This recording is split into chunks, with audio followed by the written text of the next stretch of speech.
السلام علیکم ناظرین، نیوز وائز میں خوش آمدید۔ میں ہوں افتخار شرازی۔ اسٹوڈیوز میں میرے ساتھ ہیں عارفہ نور، اور واشنگٹن سے ویڈیو لنک پہ ہمارے ساتھ ہیں زاہد حسین صاحب۔ ناظرین، الیکشن 2018 کے لیے کاغذات نامزدگی جمع کرانے کا سلسلہ شروع ہو چکا ہے، لیکن بڑی حیران کن بات یہ ہے کہ جو پارٹی سربراہان کی طرف سے تمام جو پارٹی کے سربراہان ہیں، ایک کی بجائے کئی نشستوں سے انتخابات لڑ رہے ہیں، اور ان میں سب سے سیر فہرست اگر کہا جائے تو عمران خان صاحب ہیں،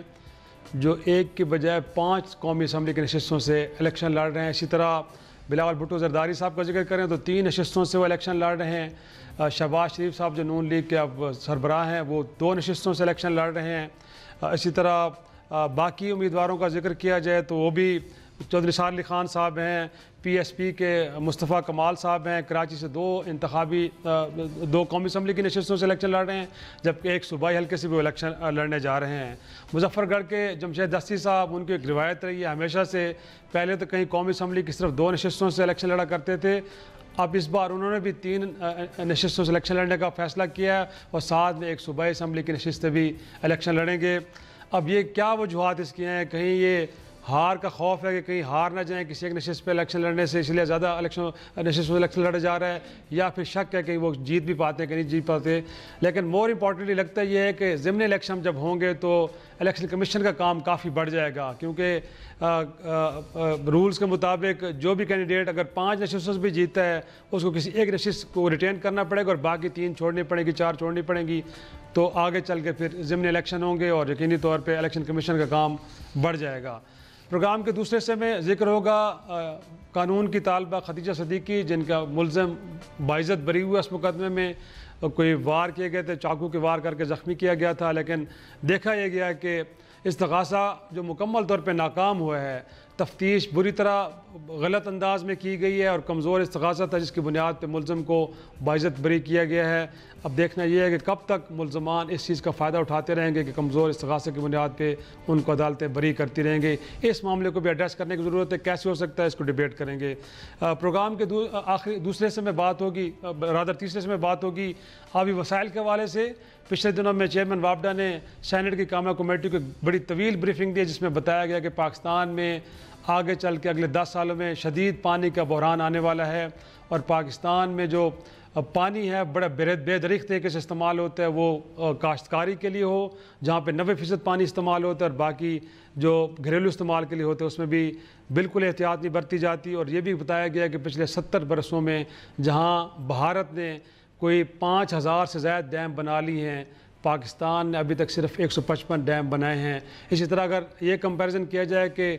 بھارت کے اندر 170 دن کا، گویا کہ 5 ماہ سے زیادہ کا پانی ذخیرہ کرنے کی کیپیسٹی ہے، لیکن پاکستان میں یہ کیپیسٹی صرف 30 دن کی ہے، گویا کہ ہمارے پاس صرف 30 دن کا ذخیرہ ہے۔ اور اسی طرح یہ بھی کہا گیا ہے کہ جو 1960 کا سندھ طاس معاہدہ ہے، اس کو پاکستان کی خارجہ پالیسی کا گویا کہ حصہ بنایا جائے، اور پاکستان پانی کے مسئلے کو بھی عالمی سطح کے اوپر اپنی خارجہ افیئرز کے اندر اس کو لے کے آئے۔ اور پروگرام کے آخری حصے میں ذکر ہوگا جنرل پرویز مشرف کا، جو الیکشن لڑنا چاہتے ہیں، اگرچہ ان کا جو شناختی کارڈ ہے وہ بلاک کر دیا گیا نادرا کی طرف سے، لیکن سپریم کورٹ نے ان کو مشروط اجازت دی ہے وہ پاکستان وطن واپس آئیں، عدالت کے سامنے پیش ہوں تو ان کو یہ ریلیف دیا جا سکتا ہے۔ کیا وہ اس ریلیف لینے کے موڈ میں ہیں بھی کہ نہیں، اس پہ بھی بات ہوگی۔ سب سے پہلے چلتے ہیں اپنی ٹاپ سٹوری کی طرف۔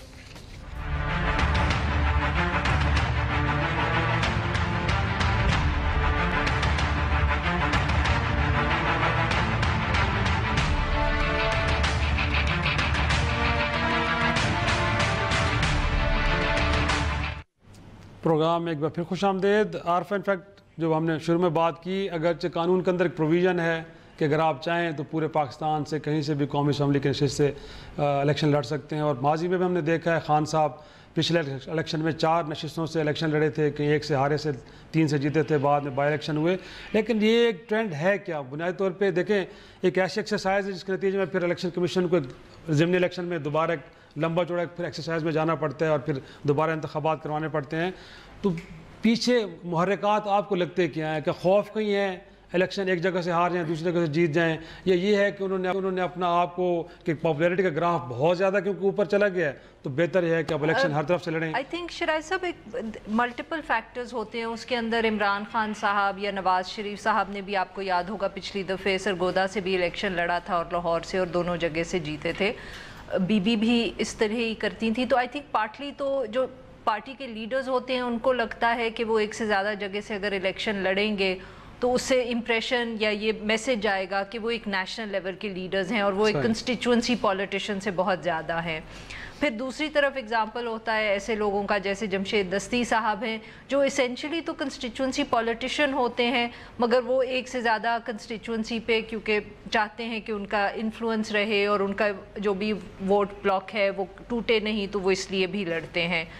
اور obviously جو اینالسٹ ہیں وہ یہ بھی بات کرتے ہیں کہ اس کا ملٹی پلائر ایفیکٹ ہوتا ہے کہ اگر آپ ایک سے زیادہ جگہ سے الیکشن لڑ رہے ہیں تو obviously بات ہوتی ہے اس کی, ووٹرز بھی امپریس ہوتے ہیں, وہی بات. صحیح. مگر جیسے آپ نے خود پوائنٹ آؤٹ کیا کہ یہ ایک اچھی ایکسرسائز نہیں ہے کیونکہ اس سے نہ صرف برڈن بڑھتا ہے الیکشن کمیشن پہ, آپ دیکھیں خرچہ کتنا ہو رہا ہے. عمران خان صاحب کو تو یہ عادت ہے, وہ تو شروع دن سے جب وہ ہارتے تھے 3-3 4-4 الیکشن تب سے وہ کر رہے ہیں, بٹ کیونکہ آپ کو ایونچولی جب آپ ایک سے زیادہ جگہ سے الیکشن لڑتے ہیں تو آپ کو باقی سیٹس پھر خالی کرنی پڑتی ہیں اور وہاں دوبارہ الیکشن ہوتا ہے. فار ایگزامپل انڈیا میں انہوں نے کچھ عرصے پہلے یہ فیصلہ کر لیا تھا کہ آپ صرف میکسیمم 2 جگہ سے الیکشن لڑ سکتے ہیں, 2 سے زیادہ سیٹ سے نہیں لڑ سکتے. اور 2017 میں ان کے سپریم کورٹ میں یہ بھی ڈیبیٹ ہوئی اور جہاں ای سی پی کی طرف سے بائی دی وے سجیسشن گئی تھی کہ آپ اس کو بھی ختم کر دیں اور صرف 1 سیٹ سے ان کو الیکشن لڑنے کی اجازت دیں. اور انہوں نے یہ بھی کہا کہ لاء کمیشن کی بھی ایک رپورٹ جو کوئی 90s کی ہے اس میں بھی یہ سجیسشن ہے کہ یہ آپ مت کریں. اور اسی وجہ سے جو آپ نے کہا وچ از کہ ای سی پی کے اوپر برڈن ہے اور اسٹیٹ کا خرچہ ہوتا ہے کیونکہ بائی الیکشن جب کروانا پڑتا ہے تو وہ اسٹیٹ کو کروانا پڑتا ہے. مجھے ابھی بھی یہ لگتا ہے کہ ہمیں یہ زیادتی نہیں کرنی چاہیے کہ اتنا ریجنلائز نہیں کرنا چاہیے پالیٹکس کو کہ ہم کہیں کہ اگر آپ پنجابی ہیں تو صرف آپ نے جس ڈسٹرکٹ میں آپ پیدا ہوئے ہیں اور پلے بڑے ہیں وہیں سے آپ کریں اور کہیں اور سے نہ ہو. آبویسلی فرق پڑتا ہے. انگلینڈ میں بھی آئی مین ویسٹرن کنٹریز کے اندر بھی جہاں سے اگر آپ کی ایسوسیشن ایک علاقے سے ہے, ایک شہر سے ہے, ایک ڈسٹرکٹ سے ہے تو وہاں کے ووٹرز بھی آپ کو زیادہ آسانی سے ٹرسٹ کرتے ہیں اور ایک ایڈڈ ایڈوانٹیج ہوتا ہے. بٹ میرے خیال میں اتنی زیادتی ہمیں نہیں کرنی چاہیے کہ ہمیں انہیں کہنا چاہیے کہ وہ بالکل ہی الیکشن کسی اور جگہ سے نہ لڑیں, کیونکہ یہ ووٹرز پہ چھوڑ دینا چاہیے کہ کیا وہ چاہتے ہیں کہ نہیں چاہتے کہ وہ ایک آؤٹ سائیڈر کو ایکسیپٹ کریں. کیا ان کے خیال میں ایک آؤٹ سائیڈر جو ہے ان کے انٹرسٹ کا دفاع کر سکتا ہے یا نہیں کر سکتا. تو میرے خیال میں یہ ہمیں اس پہ لمیٹیشن نہیں ہونی چاہیے. زاہد صاحب آپ کا کیا خیال ہے کہ اسد عمر صاحب جیسے لوگوں کو اسلام آباد سے الیکشن لڑنا چاہیے جو پیراشوٹ کر کے آتے ہیں کراچی سے؟ مطلب یہ کہ یہ چیزیں پہلے, یہ ابھی کی بات نہیں ہے. ذوالفقار علی بھٹو جب 1970 کے الیکشن لڑے تھے وہ بھی 3 یا 4 جگہوں سے لڑے تھے. اصل میں سمجھتا ہوں کہ اس میں ضرور پابندی ضرور لگنی چاہیے. یہ نہیں پابندی ہونی چاہیے کہ صرف آپ اپنے صوبے میں لڑیں, لیکن یہ ضرورت نہیں ہے کہ آپ یہ 4 یا 5 سیٹوں پہ الیکشن لڑیں. اس میں یہ کہ کانسٹیٹوئنسی پالیٹکس ہے, اس میں آپ صدارتی انتخابات نہیں ہیں تو آپ اس کانسٹیٹوئنسی کو بھی ریپرزینٹ کر رہے ہوتے ہیں. ان کے بھی تو لوگوں کو آپ کو یہ طے کرنا چاہیے کہ کس کانسٹیٹوئنسی پہ آپ جو ہیں وہ آپ انتخاب کے لیے کرتے ہیں. تو میں سمجھتا ہوں کہ اس پہ جیسے آپ ابھی بات کر رہی تھی ہندوستان کی کہ 2 سیٹوں سے زیادہ نہیں لڑ رہے تھے, میرے خیال یہ ہمارے یہاں بھی کچھ اس قسم کی پابندی ہونی چاہیے کہ آپ جو ہے 5 سیٹوں پہ یا 6 سیٹوں پہ الیکشن جو لڑ رہے ہوتے ہیں اس کا مقصد کیا ہوتا ہے. یا تو یہ ظاہر کرنے کی کوشش کرتے ہیں کہ آپ کی جو ہے وہ تمام علاقوں میں جو ہے مقبولیت ہے, یا یہ کہ کیونکہ آپ لیڈر ہیں اس لحاظ سے آپ کو وہاں پہ سیٹ جو ہے وہ مل جائے گی. لیکن یہ میرا خیال یہ تھوڑا سا سمبولک بھی ہے, تو بجائے اس کے کہ آپ اس پہ کریں میرا خیال یہ کچھ نہ کچھ جو ہے اس پہ پابندی ضرور لگنی چاہیے کہ 2 سیٹوں سے زیادہ آپ نہیں لڑ سکتے ہیں. یہ پابندی نہیں ہونی چاہیے کہ صرف اپنے علاقے سے یا اپنے صوبے میں لڑ سکیں. جی زاہد صاحب، مگر اس کے ساتھ ساتھ یہ بھی تو آپ دیکھیں نا کہ اس دفعے کا جو ٹرینڈ ہے، جو پارٹلی مجھے نظر آتا ہے کہ یہ صرف نیشنل لیول پہ اپنے آپ کو اسٹیبلش کرنے کی بات نہیں ہے. جہاں تک کراچی کا فار ایگزامپل تعلق ہے، بلاول بھٹو اور عمران خان کا جو فیصلہ ہے کہ وہ الیکشن وہاں لڑیں گے، سے تو وہی بات کراچی کی پالیٹکس پہ ہمیں دیکھنا پڑے گا نا، کیونکہ اس وقت سب کو لگ رہا ہے کہ کراچی از اوپن، وہاں شاید ہم بھی جیت سکتے ہیں، کوئی بھی جیت سکتا ہے. تو شاید بلاول بھٹو زرداری اور جو عمران خان صاحب ہیں وہ اگر کراچی میں الیکشن لڑ رہے ہیں تو وہ کراچی کو دیکھ رہے ہیں اس وقت. جی جی زاہد صاحب. ہیلو جی زاہد صاحب بولیے. ہاں، میں یہ کہہ رہا ہوں کہ یہ بات صحیح ہے کہ کراچی کی ایک خصوصی بن گئی ہے، چونکہ اس وقت کسی کو نہیں پتا ہے کہ ایم کیو ایم کے خاتمے، آلموسٹ خاتمے ہی کیا سمجھیں، کہ اس کے بعد یہ کس کے پاس وہاں کراچی کی اپنی شاید 17 سیٹیں ہیں، وہ کس کو جائیں گی. تو میرا خیال یہ ہے کہ اس وقت جو ہے یہ آپ کی بات بالکل صحیح ہے کہ شاید پی ٹی آئی کو بھی یہ خیال ہے کہ وہاں سے 3 یا 4 سیٹیں وہ نکال سکتی ہیں. پیپلز پارٹی کو بھی یہ ہے کہ جو ہے اس کو موقع ملا ہے کہ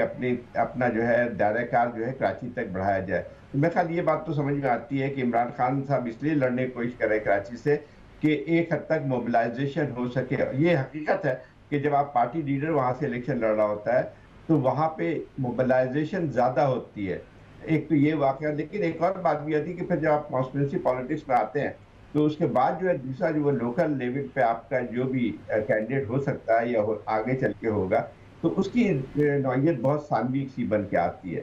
تو میرا خیال یہ کہ ایک حد تک تو آپ سیاسی نقطہ نظر تو اس کو آپ جسٹیفائی کر سکتے ہیں، لیکن یہ کہ اس کی ضرورت نہیں ہے.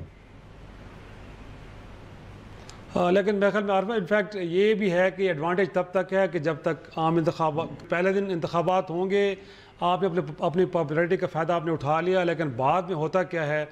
کہ لوگ دیکھتے ہیں کہ بائی الیکشن میں اس پارٹی کو ووٹ دیے جاتے ہیں کہ جو حکومت بنانے کی پوزیشن میں ہوتی ہے. اور بازی میں آپ نے دیکھا ہے کہ خان صاحب 3 نشستوں سے الیکشن جیتے تھے، لیکن بائی الیکشن میں وہ پشاور سے بھی ہار گئے تھے اور اپنے ہوم ٹاؤن میوالی سے بھی ہار گئے تھے. بالکل، میرے خیال میں پی ٹی آئی کی اپنی انکمپٹنس، لیکن یہ بھی تھا کہ لوگوں کو پتہ چل گیا تھا کہ پی ٹی آئی حکومت بنانے کی پوزیشن میں نہیں ہے، اپوزیشن بینچ پہ بیٹھے گی، لہٰذا بائی الیکشن میں ان کو ووٹ نہیں کرنا. ایک چھوٹا سا بریک لیتے ہیں اور بریک کے بعد قانون کی طالبہ خدیجہ صدیقی کے بارے میں کہ جس کو چاقو کے وار کر کے زخمی کرنے والا جو ملزم ہے وہ پچھلے دنوں لاہور ہائی کورٹ نے اسے باعزت طور پہ بری کی ہے، اور بنیاد کیا بنی ان کی بریت کی؟ کمزور استغاثہ. گویا کہ جو پولیس کی انویسٹیگیشن تو اس قدر کمزور تھی، اس قدر کانٹرڈکشن سے بھری ہوئی تھی کہ عدالت کو مجبوراً پھر ملزم کو باعزت طور پہ بری کرنا پڑا. کیوں ایسا ہوا؟ چھوٹی سی بریک لیں گے، بریک کے بعد سے ڈسکس کریں گے.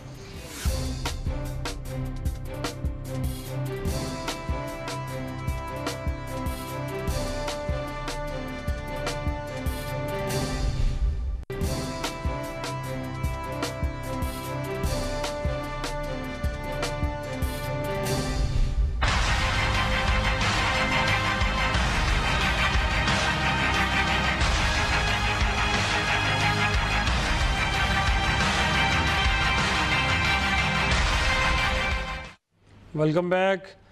ختیجہ کے معاملے میں تحریری فیصلہ آ گیا، پچھلے دنوں بھی ہم نے ڈسکس کیا تھا، اس میں اس وقت فیصلہ موجود نہیں تھا. اب اگر پڑھیں اس کو تو عارف آپ نے بھی دیکھا ہوگا کہ پہلے ایف آئی آر کے اندر ملزم کا کہیں نام نہیں ہے کہ کون ہے وہ ملزم.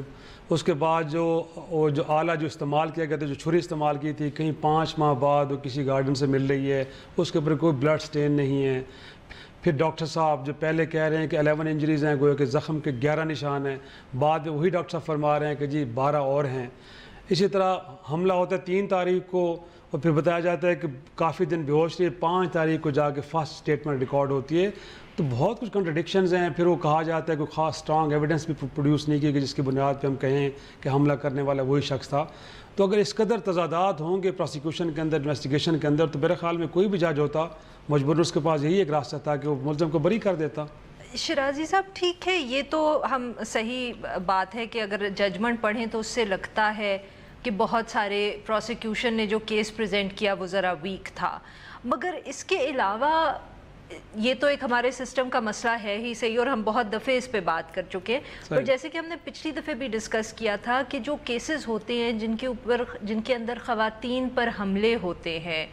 اور وہ صرف اس لیے ہو رہے ہیں کہ کسی کو اعتراض ہے صرف اس بات پہ کہ آپ نے انکار کر دیا یا آپ نے مسکرا کے دیکھا نہیں یا اس طرح کی، تو ادھر ہمارے سسٹم کو یا ہمارے اسٹیٹ کو کچھ ایفرٹ کرنا پڑے گا ان خواتین کو سپورٹ کرنے کے لیے. تو یہ جو چیز ہے وہ اس ججمنٹ میں بالکل مسنگ ہے. بہت سے لوگ جو اس کیس کے ساتھ انوالو رہے ہیں انہوں نے اپنے انٹرویوز اپنے بیانات میں یہ بھی کہا ہے کہ بہت ساری چیزیں اس ججمنٹ میں کی ویکنسز بھی ہیں جو دیکھنی چاہیے. ہو سکتا ہے سو موٹو ہو گیا ہے سپریم کورٹ میں یہ چیزیں ہوں گی. جیسے ایک فار ایگزامپل جو ججمنٹ کے اندر حصہ ہے اس کے اندر انہوں نے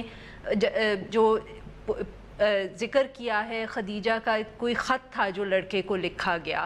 تو اب اس طرح کی چیزیں ہم بار بار کہتے ہیں کہ اگر کورٹس کے اندر خواتین کی جو پاسٹ بیہیویئر ہے اس کو لے کے آپ اگر ایک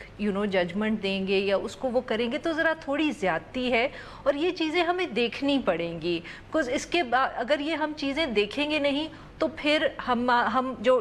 وائلنس اگینسٹ ویمن ہے اس کے بارے میں کچھ کر نہیں سکیں گے. اور آخری چیز یہ بھی ہے کہ اس کیس کو پہلے دن سے ہم نوٹ کر رہے ہیں اور بہت اس پہ بات بھی ہوئی ہے کہ بہت پریشر تھا فرام دی ادر سائڈ کہ خدیجہ صدیقی کے حق میں فیصلہ نہ آئے. تو اس کا کتنا انفلوئنس ہوا ہے یہ بھی دیکھنا پڑے گا. زاہد صاحب شاید اس پہ کچھ جی بالکل ایسا انفیکٹ. اور ساتھ میں ساتھ یہ بھی کہ یہ پروسیکیوشن کے جو لیکوناز ہیں ان کو کیسے ایڈریس کیا جا سکتا ہے آپ کے خیال میں, اور جو لوگ اس طرح کرتے ہیں ان کے خلاف بھی کوئی تو پنشمنٹ ہونی چاہیے. نہیں ایک بات سنیں, آپ نے افتخار صاحب شروع میں کہا کہ کوئی بھی جج یہ فیصلہ نہیں دیتا. میرے خیال یہ بات صحیح نہیں ہے.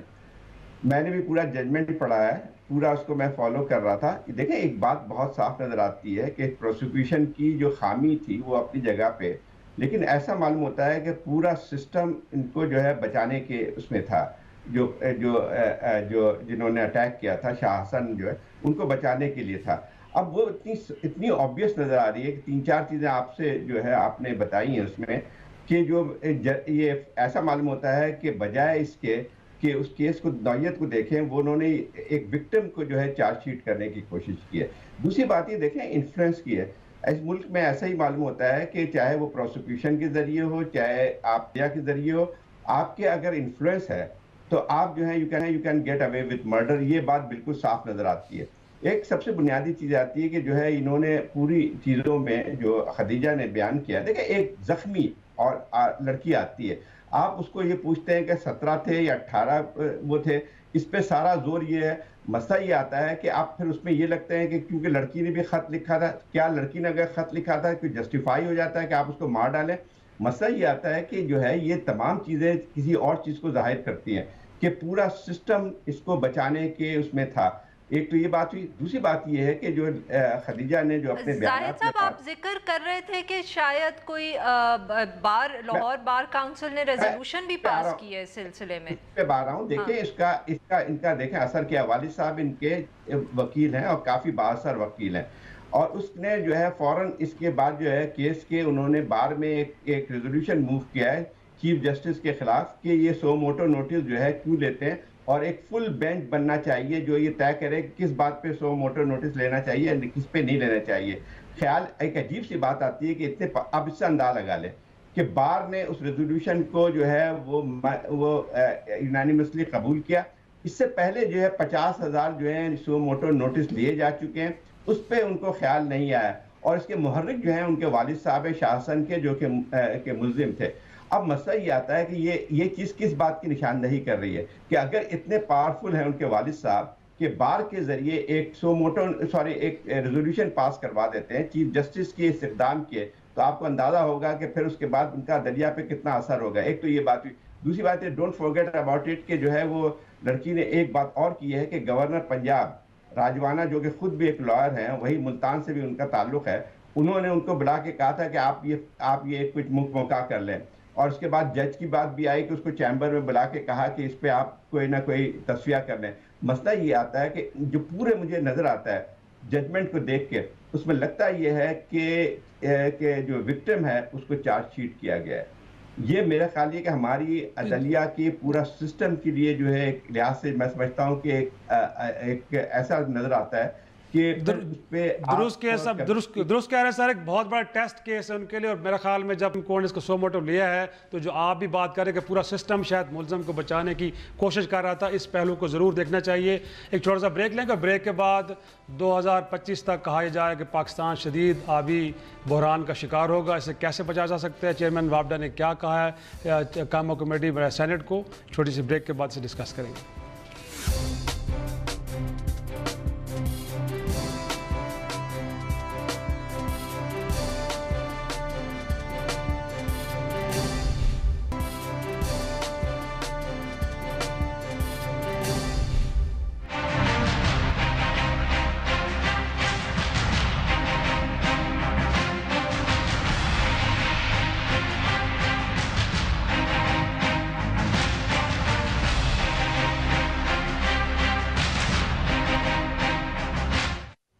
پروگرام میں ایک بار پھر خوش آمدید۔ عارف انفیکٹ چیئرمین وابڈا جنرل مزمل حسین کی جو بریفنگ ہے قائمہ کمیٹی برائے سینٹ کو ہے تو بڑی دل ہلا دینے والی، کہ جو ہونے جا رہا ہے اگلے 10-12 برسوں میں پاکستان کے ساتھ بالخصوص پانی کے حوالے سے بڑا ہی خوفناک ہے، اور اس میں بھی وہ یہی کہہ رہے ہیں کہ ڈیمز بنانے پڑیں گے، اور کالا باغ ڈیم کے حوالے سے بالخصوص بات کی گئی کہ اسے بنایا جائے۔ ریزروائر کی حالت یہ ہے، کمپیریزن ڈرا کیا انڈیا کے ساتھ، کہ انڈیا کے پاس آلموسٹ 5.5 ماہ تک پانی ذخیرہ کرنے کی کیپیسٹی ہے، اور ماشاءاللہ سے پاکستان صرف 30 دن کے لیے، گویا کہ 1 ماہ کا ہے ذخیرہ، خدا نخواستہ بارشیں نہ ہوئیں، ڈراؤٹ کی کیفیت ہوئی تو 30 دن کے بعد ہمارے پاس زراعت کے لیے دینے کے لیے کچھ نہیں، اور زراعت کی حالت یہ ہے کہ 90% جو پانی ہمارا ہے فریش واٹرز وہ زراعت میں استعمال ہوتا ہے۔ پھر ٹریڈیشنل طریقے ہیں، زراعت کے اندر بہت سارا پانی ضائع ہوتا ہے، گھروں کے اندر بھی کہا گیا کہ پرانے طریقے ہیں، اب تو سینسرز آ گئے ہیں کہ آپ ہاتھ آگے کریں تو پانی ہے، نہیں تو ورنہ، تو یہ ساری چیزیں، اور ساتھ میں یہ بھی کہ نیس پاک کا ذکر کیا انہوں نے اپنی بریفنگ کے اندر کہ وہاں پہ ساری پولیٹیکل قسم کی پوسٹنگ آپ نے کی ہے، نہ ہے لوگوں کو بٹھایا گیا جو پلاننگ نہیں کر رہے۔ بہت سارے مسائل ہیں اور انہوں نے اس کے اندر ذکر کیا ہے، بٹ آپ نوٹ بھی کریں کہ ہم نے یہ اتنا زیادہ ڈسکس اس لیے ہو رہا ہے کیونکہ رمضان ہے اور شاید خبریں کم ہیں، اور اگر ورنہ یہ ایسی چیزیں کتنی دفعے اخباروں میں پریزنٹیشنز آرٹیکلز لکھے گئے ہیں، پریزنٹیشنز ہوئی ہیں، اور بار بار یہ ڈسکس ہو رہا ہے، یہ کوئی پہلی مرتبہ نہیں ہے۔ بالکل ٹھیک کہہ رہے ہیں کہ انوائرمنٹ ہو یا پانی کا مسئلہ یہ ہے کہ ہم اس پہ بالکل اہمیت نہیں دیتے، اور اس کے اندر مجھے تھوڑا سا اس پہ بھی وہ ہوا کہ بہت زیادہ فوکس اس بات پہ چلا گیا کہ انہوں نے واپڈا کے چیئرمین نے کالا باغ ڈیم کی بات کی، اس کے علاوہ انہوں نے بہت سی باتیں کی جن کا آپ نے ذکر کیا کہ water management is a huge problem. آج نیوز میں ایک آرٹیکل چھپا ہوا ہے جس میں یہ لکھا ہوا ہے کہ جو اویلیبلٹی ہے پانی کی وہ 1980 میں اگر 3000 کیوبک میٹرز تھی تو وہ آج جو ہے وہ 12,000 ہو گئی ہے 2018 میں، تو آپ سوچیں کتنا فرق پڑا ہے۔ پر بات وہی ہے کہ ڈیمز تو بنانے ہیں، بٹ کالا باغ ڈیم کوئی اب ریل روڈ تو نہیں ہم کر سکتے، اس کے اوپر یا تو پولیٹیکل کنسنسس بنے گا، مگر اس سے پہلے ہم یہ تو دیکھیں کہ ہم نے جو باقی ڈیمز بنانے ہیں ان پہ ہمارا کیا ٹریک ریکارڈ رہا ہے۔ وہی جو آرٹیکل تھا اس میں لکھا ہوا ہے کہ نیلم جیلم جو پروجیکٹ تھا وہ 1999 میں جب تھا تو وہ $1 بلین کا تھا، اور وہ اس کی کمپلیشن جو تھی وہ 5-6 سال میں ہونی تھی، اب 20 سال ہو چکے ہیں اور وہ $4 بلین کا پروجیکٹ ہو گیا اور ابھی بھی پورا مکمل نہیں ہوا، اور اس کے اندر بقول اس آرٹیکل کے قصور واپڈا کا بھی ہے۔ سو مطلب کہ آپ دیکھیں کہ ہم نے کتنے جو ہے نا پرابلمز کیے ہیں، اور وہی جو آپ بات کریں کہ واٹر مینجمنٹ پہ بھی تو ہم بات کر توجہ ہونی سکتے چاہیے ہیں کہ جو پانی اویلیبل ہے بھی اس کا بیسٹ یوز کیسے کیا جا سکتا ہے، اور صرف کالا باغ ڈیم پہ یہ ڈیبیٹ نہیں رہنی چاہیے، میرا وہ صرف تھوڑا تو یہی جو بات واٹر مینجمنٹ کی ہے شیرازی صاحب، ہمارے گھروں میں کتنا پانی ضائع ہوتا ہے جیسے آپ بات کریں، اور اس کے علاوہ جو ہمارا سارا اریگیشن ایگریکلچر کا سسٹم ہے وہ بھی ابھی تک اسی طرح چل رہا ہے کہ بہت سارا پانی استعمال ہوگا، کوئی وہاں کنزرویشن نہیں ہوتی۔ وہی آرٹیکلز میں بار بار یہ بھی ذکر ہوتا ہے کہ اگر آپ انڈیا کو یا اور ملکوں کو دیکھیں تو ان کے پر فارمر یا جو پر ییلڈ پانی استعمال کرتے ہیں وہ بھی بہت کم ہے، اور اس کی ایک وجہ یہ بھی ہے کہ ہمارے ہاں پانی اتنا سستا دیا جاتا ہے ایگریکلچر کے لیے کہ فارمرز کے لیے کوئی انسینٹیو نہیں ہے کہ وہ پانی کو سیو کریں۔ پھر یہ ہے کہ عارفہ ایک میرے خیال میں پھر اس کا جو ملٹیپل یوز ہے ریسائیکل کیا جاتا ہے اس کو ایک طرح سے، اگر دیکھا جائے تو جو سیوریج کا پانی ہے اس کو ٹریٹ کرنے کے بعد فصلوں کے لیے استعمال ہوتا ہے، دنیا بھر میں کیا جاتا ہے، بٹ پاکستان میں ایسا ہرگز نہیں، ہم اس کو ڈرین کر دیتے ہیں۔ نہیں، لوگوں کے گھروں کے اندر بھی گاڑی دھونے کے کے لیے یا پلانٹس کو پانی دینے کے لیے آپ کو صاف پانی استعمال کرنے کی ضرورت نہیں ہے، اسی طرح کا پانی یوز کر سکتے ہیں، مگر مسئلہ وہی ہے کہ ہمارے ہاں کوئی سٹیپ نہیں لیا گیا اور ساری ڈیبیٹ جو ہے وہ کالا باغ ڈیم پہ ہو کے رہ جاتی ہے۔ پھر زراعت کے اندر اب ڈرپنگ اور سپرنکل کا نظام آ چکا ہے جس کے اندر بڑا کم پانی استعمال ہوتا ہے اور اس سے زیادہ آپ پروڈکٹیوٹی کر سکتے ہیں، وہ بھی ہم نے ابھی تک نہیں کیا، ابھی تک ہم وہی کھالوں میں پانی چھوڑ دیتے ہیں، بہت آدھا ضائع ہوتا ہے۔ وہ اور یہ جو آئی تھنک پریزنٹیشن تھی اس میں انہوں نے یہ بھی ذکر کیا کہ ہم کتنا پانی بچا سکتے ہیں اگر صرف ہم اپنے کنال سسٹم کو لائن کر لیں، تو وہی آپ دیکھیں کہ پرائیورٹیز کیا ہیں کہ ہم نے کوئی جو حکومت آتی ہے یا جو الیکشن پہ بات ہوتی ہے تو یہ ایشوز سامنے نہیں آ رہے، جیسے چاہے پچھلی پی پی پی کی حکومت تھی یا اس دفعہ پی ایم ایل این کی حکومت تھی، ان کا فوکس یہ تھا کہ جلد سے جلد تھرمل پاور پروجیکٹس لگائے جائیں، کول کے لگائیں، ایل این جی کے لگائیں، کیونکہ وہ ان کی ٹینیور میں لگتے ہیں، اور ڈیم جو ہے وہ ایک لانگ ٹرم پروجیکٹ ہوتا ہے۔ لیکن میں خیال میں عارفہ جو آپ نے بات کی کہ پرائیورٹیز نہ تو میڈیا کی ہیں انوائرمنٹ کو لے کے، پانی کو لے کے، اور نہ ہی حکومتوں کی رہی ہیں، وہ بھی کسی اور طرف لگے ہوئے ہیں، جو جینوئن ایشوز ہیں ان کی طرف کوئی بھی آنے کے لیے تیار نہیں۔ میرے خیال میں ضرورت اس امر کی ہے کہ میڈیا بھی اور حکومتیں بھی جو واقعی جینوئن ایشوز ہیں کہ اگر 10 سالوں میں کوئی بہت بڑا واٹر کرائسس آ رہا ہے تو آج کے دن اگر ہم اس پہ کوئی پلاننگ کریں گے تو شاید اس سے بچ پائیں، ورنہ تو یقینی طور پہ پاکستان اس مشکل کا شکار ہوگا۔ ایک چھوٹا سا بریک لیں گے اور بریک کے بعد جنرل مشرف کو الیکشن لڑنے کی مشروط اجازت کیسے ممکن ہوگا، چھوٹی سی بریک کے بعد اسے ڈسکس کریں گے۔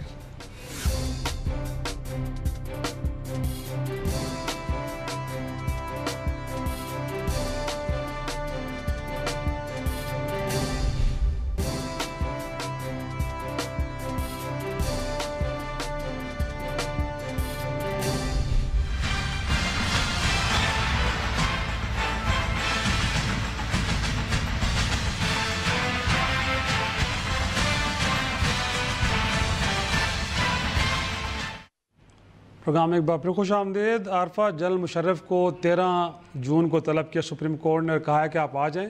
گرفتار بھی نہیں کریں گے اور الیکشن لڑنے کی اجازت بھی مل جائے گی۔ بٹ میرا سوال یہاں پہ یہ ہے کہ وہ بھی ملزم بھی ہیں ایک کیس کے اندر، اسحاق ڈار بھی ایک کیس میں ملزم ہیں۔ اسحاق ڈار صاحب لنڈن سے بیٹھ کے سینٹ کے الیکشن لڑتے ہیں، اگرچہ الیکشن کمیشن ان کے انیشلی کاغذات مسترد کر دیتا ہے کہ بندہ یہاں پہ ہے نہیں، الیکشن نہیں لڑ سکتا، ہائی کورٹ سے ریلیف ملتا ہے، الیکشن لڑتے ہیں، سینیٹر منتخب ہو جاتے ہیں۔ یہ ریلیف ان کو بھی تو دیا جا سکتا تھا کہ چلو آپ بیٹھے ہیں دبئی میں، وہاں سے بیٹھ کے الیکشن لڑیں۔ شرازی صاحب، میں تو کہہ رہی ہوں سپریم کورٹ دشمنی کر رہی ہے جنرل مشرف سے ان کو واپس بلا کے، کیونکہ انہیں مجھے بتائیں کہ وہ کتنی سیٹ سے کھڑے ہوں گے اور وہ کہاں سے جیتیں گے۔ چترال سے جیت جائیں گے لگتا ہے، بڑی پاپولیرٹی ہے۔ بس اب آپ رہنے ہی دیں، چترال سے جیت جائیں گے تو سپریم کورٹ ان سے کوئی دشمنی پرانی نکال رہی ہے ان کو واپس بلا کے۔ ہاں، آپ ایسے ہی خواہ اس کو اتنا سنجیدہ ٹاپک بنا کے بیٹھے ہوئے۔ جی زاہد صاحب، آپ کو کیا لگتا ہے کہ واقعی جو یقین دہانی سپریم کورٹ کی طرف سے ملی ہے، آپ جنرل صاحب واپس بھی آ جائیں گے اور پاکستان میں رہ کے الیکشن بھی لڑیں گے، یا آپ کو لگتا ہے کہ نہیں کوئی زیادہ اعتبار نہیں ہے؟ کیونکہ راؤ انوار صاحب کو بھی یہی کہا گیا تھا، بعد میں گرفتار ہو کے وہ کراچی بھجوا دیے گئے تھے۔ ہم آپ سے پوچھ رہے ہیں کہ جنرل مشرف کو آنا چاہیے کہ نہیں؟ اب ان کی مرضی، آنا تو ویسے چاہیے ان کو، مطلب جو کچھ بھی ان کے کیسز ہیں ان کو وہ کریں، کیونکہ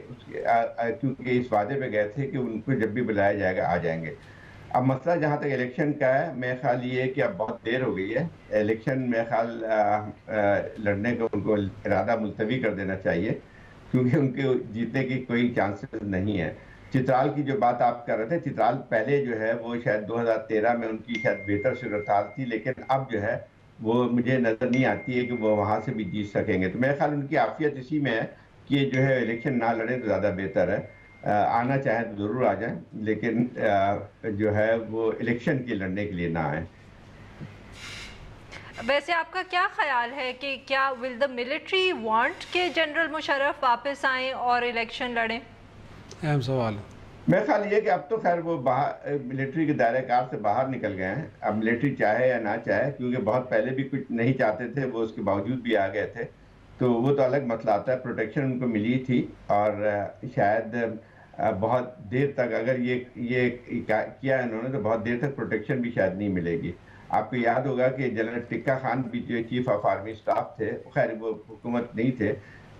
نہیں تھے، لیکن آپ کو یاد ہے جب پیپلز پارٹی میں شامل ہوئے تھے تو ان کو بھی گرفتار کیا گیا تھا۔ تو ایک یہ ساری چیزیں چلتی ہیں کہ ایک حد تک ملٹری پروٹیکٹ کر سکتی ہے، لیکن اگر وہ اب سیاستدان کی حیثیت سے آتے ہیں اور سیاستدان کی حیثیت سے یہاں اس ملک کی سیاست کرتے ہیں تو شاید اس وقت ملٹری کے لیے بھی پاسبل نہیں ہوگا کہ ان کو پروٹیکٹ اس طرح سے کریں جیسے کریں. لیکن ملٹری کا صرف ایک چیز تھی, ایک پرابلم تھی ان کی کہ ان کو ٹریجن کے چارجز پہ ان کو مقدمہ نہیں چلایا جانا چاہیے. یہ ان کا موقف تھا. میرا خیال یہ کہ ابھی بھی وہی موقف ہوگا. باقی ان کی جو ہے جو اور کیسز ہیں اس کے بارے میں خیال نہیں ہے کہ ملٹری اس کے اوپر مداخلت کرے گی. لیکن میرا خیال میں سر عارفہ جیسے کہہ رہی تھی کہ شاید فوج یہ نہیں چاہے گی کہ وہ وطن واپس آئیں, کیونکہ ٹریجن کیس کے اندر بھی ہم نے دیکھا ہے کہ